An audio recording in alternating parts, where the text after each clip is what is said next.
আমাদের খুব খিদে পেয়েছে, তাই আমরা একটা ছোট মোটো একটা দোকানে এসেছি খাবো বলে। চলো কি খাই দেখাই। টিফিন হবে? ব্যাড লাক, টিফিন নেই, বেলা হয়ে গেছে তাই টিফিন শেষ।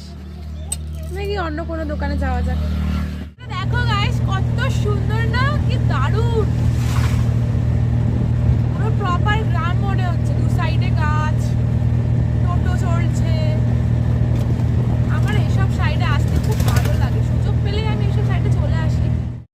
যেখানে আসার কথা সেখানেই এসে দাঁড়িয়ে আছি। দেখো এই যে পিছন দিকে দেখছো, এটাই হচ্ছে মার্কেটটা। আমি ভিডিও করছি, লোকে কেমন করে দেখছে বলে আমি হাসছি, যে আমার নিজেরও লজ্জা লাগছে, অকওয়ার্ড ফিল হচ্ছে খুব।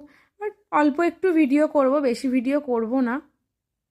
ভিডিও করতাম, আসলে প্রচণ্ড ভিড়, মোবাইল যদি ছিনতাই হয়ে যায় আর তো ফিরে পাবো না, তাই কি করা যাবে।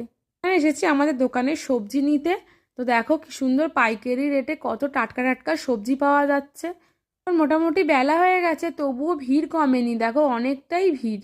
আমাদের সব সবজি বাজার করা হয়ে গেছে, এই যে দেখো পিছন দিকে সব লোড করা। এখন 2-3 ঘন্টারও বেশি আমরা সময় কাটালাম ওখানে। সময় তো কাটালাম না, ওখানে বাজার করতে করতেই আমাদের সময় কেটে গেছে। দেখো তাড়াতাড়ি সন্ধে হয়ে যায়, এখন সবে বাজে 4টে, কিন্তু দেখে মনে হচ্ছে যেন 5:30 পৌনে 6টা বাজে। এখানে ঘোরাঘুরি করার পর আমাদেরও প্রচণ্ড খিদে পেয়ে গেছে। এখন দেখি কোনো রেস্টুরেন্টে যাওয়ার কথা ভেবেছিলাম, বাট অনেক টাইম লাগবে, আর হাতে এত টাইম নেই এখন, কারণ গিয়েই দোকান খুলতে হবে। ঠিক করলাম যে দোকান থেকে বিরিয়ানি কিনে নিয়ে বাড়ি গিয়ে খেয়ে নেবো। এই দেখো এখন দোকান থেকে চিকেন বিরিয়ানি নিয়ে নিচ্ছি, কিন্তু আমার বিরিয়ানির সাথে যতই হোক আমার ডিম না হলে যেন খেতেই ইচ্ছে করে না। বিরিয়ানির আমার মেন ডিম আর আলুটাই খেতে ভালো লাগে, চিকেন হোক আর না। আমরা এসেছি এখন দেখো শেষের দিকে, বিরিয়ানির হাঁড়িও ফাঁকা। চলো বাড়ি যাওয়া যাক, গিয়ে আগে খেয়ে নিই। এই যে বাড়ি চলে এসেছি, একটু আগেই এলাম।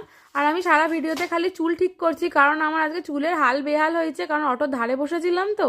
এখানে ওকে দেখো এত জোর ওর খিদে পেয়েছে, এসেই খেতে বসে পড়েছে। আমারও খুব খিদে পেয়েছে, তবে আমি একটু ভিডিও করব। চিকেন বিরিয়ানিটা বেশ ভালোই ছিল, কোয়ালিটি অ্যান্ড কোয়ান্টিটি দুটোই বেশ ভালোই ছিল, খুব একটা খারাপ না। আগে অতটা ভালো বানাতো না এরা, তবে এখন ভালোই বানায়। দেখো বিরিয়ানির আলুটাও খুব সফট ছিল। বিরিয়ানির আলুটা যদি খারাপ হয় না, তাহলে বিরিয়ানি খাওয়ার মুডটাই নষ্ট হয়ে যায়। এত জোরে খিদে পেয়েছে, বাড়িতে এসে স্যালাড কাটারও আমার যেন ইচ্ছে হবে না, সেই জন্য দোকান থেকে স্যালাডও নিয়ে নিয়েছি। তো স্যালাড না, ওটা হচ্ছে পেঁয়াজ কুচি। যাই হোক, আমাদের মতো বিরিয়ানি লাভার কারা কারা আছো কমেন্ট করে জানিও। সবাইকে টাটা।